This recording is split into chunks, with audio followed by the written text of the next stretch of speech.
Hello everyone, আজ আমরা গিয়েছিলাম একটা বার্থডে পার্টিতে। এই আমাদের বার্থডে বয়ের নাম কিয়ান। কিয়ান বাবির থেকে 3 মাসের ছোট।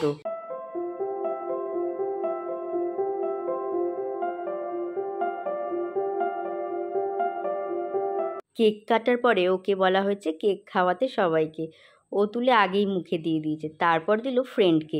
বাচ্চারা কেক পেলে এরমটাই করে থাকে, এটাই স্বাভাবিক ওদের কাছে।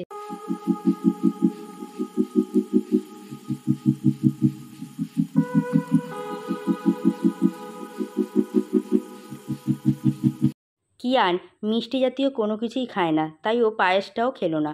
পায়েসটা খেলো বাবি পাশের ঘরে ঘুরতে ঘুরতে ওদের সিংহাসন থেকে গোপাল তুলে নিয়ে চলে এসছে, বলছে বাড়ি নিয়ে যাব। সেটা কি কখনো হয়? ওকে বোঝানোই যাচ্ছে না। তারপর ওকে একটা ক্যাডবেরি দিয়ে সেই গোপালটা নিয়ে নেওয়া হলো। আজকের মতো ভিডিওটি এই পর্যন্ত।